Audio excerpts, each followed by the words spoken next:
Hello friends! So today we're going to try something that we've never tried before. Johnny got me Distress Oxide pads for Christmas and I want to make some background papers. So the first thing I'm going to show you is I bought these little nubbies to go on the Distress paints, but they work perfect for this. And then I also have this little container. There's some principles of distress oxide that are the same as anything. One of which is that when you mix something wet with something wet, it blends. So if you paint red and then you paint over it with green, you're gonna have all the three primary colors. And so that'll make brown. But if you wait and you let it dry, then you won't have all the primary colors. So I was going to use this to say circus life in here, but that will not work. Can we do it on the spine? We can put life on the front, right? But do we need to use the spine to do circus? Will that work? I don't even think that'll work. Could we go up this way? Well, I think that's what we're going to have to do, is go this way with circus. And then maybe we could do life this way. Nope. Nope, it's going to have to be this way if we want this on the front cover. So I'm almost thinking I want it to, well, yeah, I guess that'll be fine. And it's funny because the only metallic Posca pen I had that would work was copper. I really wanted to use, some of it's more metallic than others. Maybe I'll go over it one more time.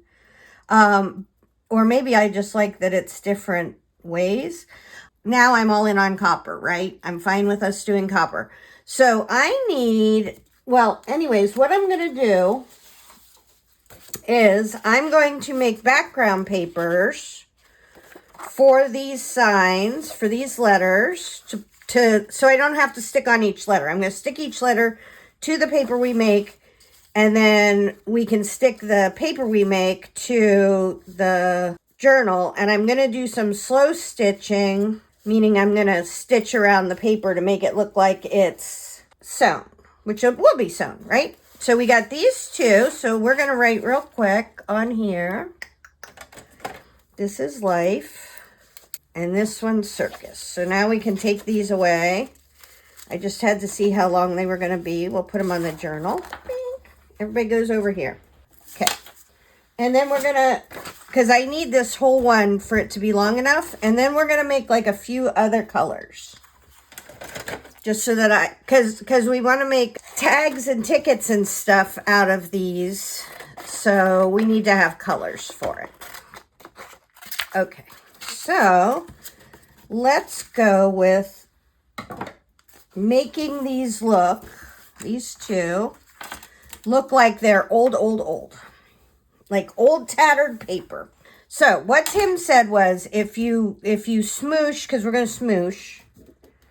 Everybody likes a nice smoosh. I got my Tim Holtz spray bottle. So I'm definitely going to want some of this walnut. I'm going to want some frayed burlap. I'm going to want some vintage photo, which is what we used on the cover. And then I'm going to want some light ones.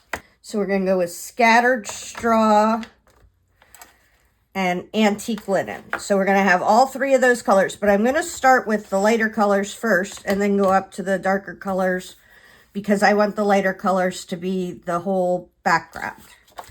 So he said that if you do it on glass, you're just going to kind of get a full coverage, which is honestly what I want. So you squish it on. You spritz it out.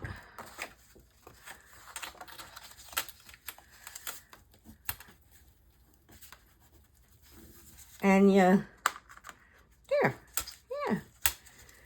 We're getting something there. Okay, so I think that's kind of all it can absorb right this second. We're going to have to dry it or let it dry. But as a background, I kind of love that.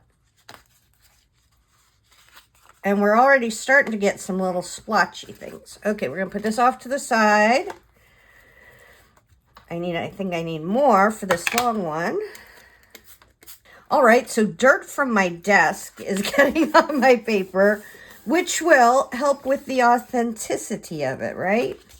So this first one I started with is antique linen. And I'm kind of just trying to get full coverage, or at least almost full coverage. Okay, I'm going to use my heat gun to dry these, and we'll be right back. Okay, so now let's do the scattered straw, which will give us more of a yellow. But let's try this one on. I got two backgrounds to work with. Oh, here's this. This came from my Tim Holtz Magic Mat. So it is some kind of silicone-y thing. So let's do scattered straw. And he said with this one, when you do this kind of bloopy thing, it'll bubble up and make those balls instead of being so smooshy. More blotchy. And that's a lot more blotchy, right? It's not as flat, and we're going to set that aside. We're going to get some more on here.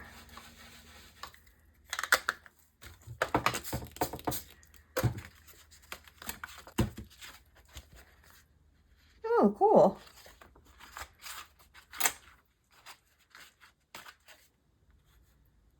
Nice.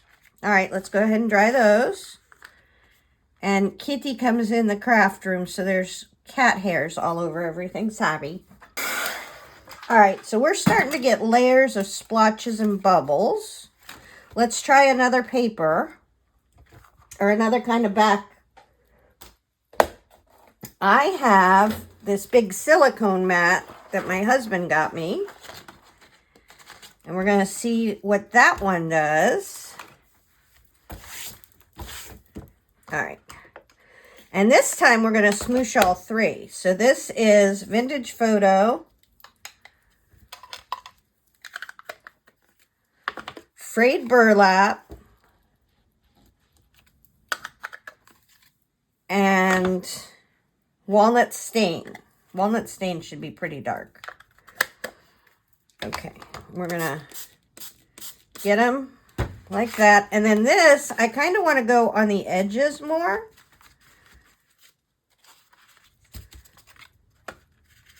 Ooh, pretty. Ooh, that's beautiful. All right, let's do that same thing. I'm just going to put the ink down. I'll be right back. All right, let's spray this. And I guess it's the silicone that lets it keep the little bubbles, is what Tim said. So that it doesn't become, you know, just like the flat. So let's go ahead and dry this.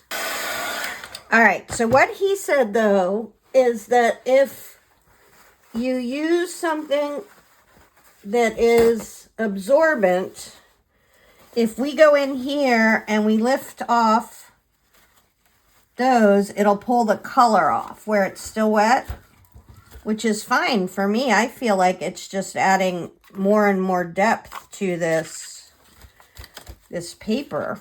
All right, we're going to wipe this off. And then because oxide is opaque, it's a dye and a pigment, we should be, this is a theory, don't take this to heart, but, oops, that is not the color I'm looking for. This is the color I'm looking for. We should be able to come in here and put a ton of these lighter colors on, same two, and bring that color back down to being lighter, but just with a bunch of texture behind it. And this time, I want to get every little bit covered with color. Like there's still a white spot. There we go. And here on the edge, there's a white spot, and that's not good. Maybe in this corner. Okay, now we're going to dry it. Okay, so here it is with the light color, and there it is with the dark color. I feel like this made it hazy, but let's, before we go to another color layer, let's see what it looks like. Oh, it makes them pop. Oh, okay, so I'm fine with this, because look on here. They're not popping out. Okay. And you won't see very much of this. This is not going to be a feature part. This is the background, right? I just want it to look enough like old paper, not modern day cast-on mixed media paper. There we go. We'll do fun stuff with the other ones. Don't worry. This is just a paper project. And again, I'm just trying to make sure that every bit of the white is covered. There's got a big spot down here. Which one?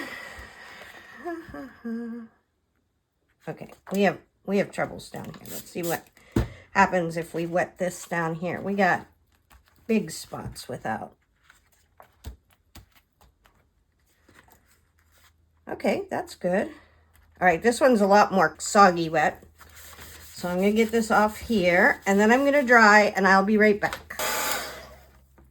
Okay, I think this is going to be a pretty background for my Circus Life words. And I haven't decided yet if I'm going to have it on a square. I'm almost thinking that I'm going to do it, like put them on here, and then cut, like put them all on there, cut around, and then sew the edge binding. But those are the backgrounds for that. Now let's do a couple more colors. All right, since we got Rustic Wilderness out, let's do that, and we'll do a green. And this one is Shabby Shutters. I love Shabby Shutters. So we're going to go like 2-to-1 Shabby Shutters, maybe 2.5, and Rustic Wilderness, because I want it to be light rather than dark. So bink, bink. Okay, little piece of paper, little piece of paper. Now don't forget, we didn't do the background on this, so we may have to do more to get it covered, but I don't know. Okay, there's this. I'm going to dry. Okay, this is mostly dry, so we're going to go in, beep, beep, beep, and get some extra things going. Okay. So that's looking kind of weird, right? That's what we want, because this is going to be the background for some of our tags and tickets. So we want these to look like old green paper. Kind of digging this. I don't tend to use, this is water reactive. I don't tend to use that a lot because I make so many layers, but I thought it would be fun for some of these background papers. Okay, let's do one more layer to kind of clean up the rest of this. Pink, pink. Yeah, it should give us really good, I was thinking that, it should give us some really good splotches. Now, to me, this is why it always feels like a much better idea to buy products you can use rather than finished items. So, right? So, when I started this project, I couldn't have known that I wanted to, you know, I could have bought some distressed paper or, you know, anything like that. But now I can make these exactly the colors that I want them to be rather, oops, hair, imagine that. Rather than relying on having to own all the different colors. I'm thinking that I want, yeah, I need something neutral. So this is going to go here. Walnut, I'm going to put over here. Vintage Photo goes in the front because that's my fave. All right, and this is yellow. This is Scattered Straw. And we're going to do purple and gray and this yellow and see what happens. So this is wilted violet, weathered wood, and antique linen. Now, I want it to be primarily purple. So we're going to do 2 of those. And then 1 of these. And 1 of these. And this is all just about color theory. I mean, the product you can learn to use, but color theory will tell you if you use 2 yellow with purple because they're complementary colors, you could wind up with a muddy brown where I want more of a gray purple. All right, we're going to do that. And then there's just that little bit of the other color in it. I'm going to dry it. Okay, I say this almost every video, but the reason you get brown or get muddy colors is, and see, I have some old stuff in there that's pulling in too. But the reason you get muddy colors is because you have all 3 of the primary colors. So if you have purple and green together, this is red and blue, green is blue and yellow. When you get all 4 of those colors together, it will make brown. Like when you mix them, it's just going to make brown. And if you don't want brown, then you have to avoid mixing those colors together. But if you do like a gray and a purple, you're not going to get brown because it's purple is blue and red, and gray is, oh, I need more water. And gray is kind of light black or has blue undertones. And so you won't get that weird brown smudgy mix, if that makes sense. Okay, I love that. And then let's do just a tiny bit of this stuff down here. Okay, I'm going to dry this. And I feel like I know a lot more. I'm going to do 1 more layer. But I feel like I know a lot more about how Tim Holtz's products work because I took a class from him. It's online. It's still online, called Creative Chemistry. And it talks about like the properties of distress. It talks about how different things work and how the water wicking values do and all that. So while I haven't done this before, I have taken a lot of instruction from Tim Holtz. It's a paid class. I don't know how much it is. I'll put a link. Okay, I think that's a very pretty color. I think that'll make a really good background. Boop. And then let's do 1 more. And then we have to go, I have to go put my circus signs together. All right, let's do pink. Pink.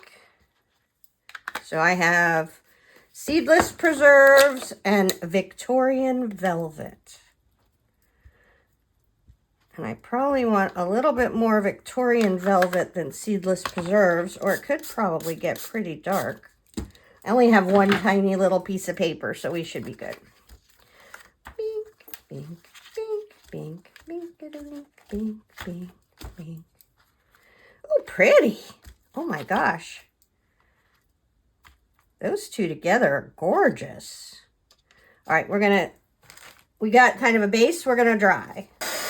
Okay, now that this is dry, it's damp. It's just not wet.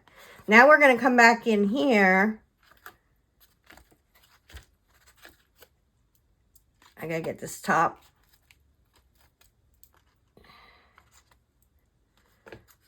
Oh, that's great. And get some splotches in there.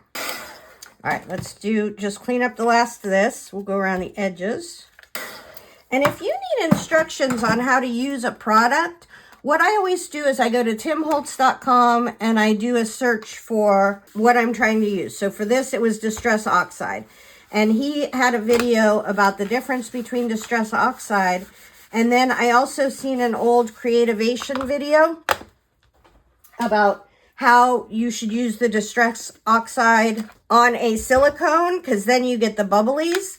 I know in the past when I've been disappointed with how a product works, no matter what it is, not even Tim Holtz, but anybody's product, it's mostly been because I didn't take the time to learn what you need to use to make it work. Let's go back now that they're drier. So we have 3 different colors for our tags. And then this is our paper that's going to have the background of our circus life.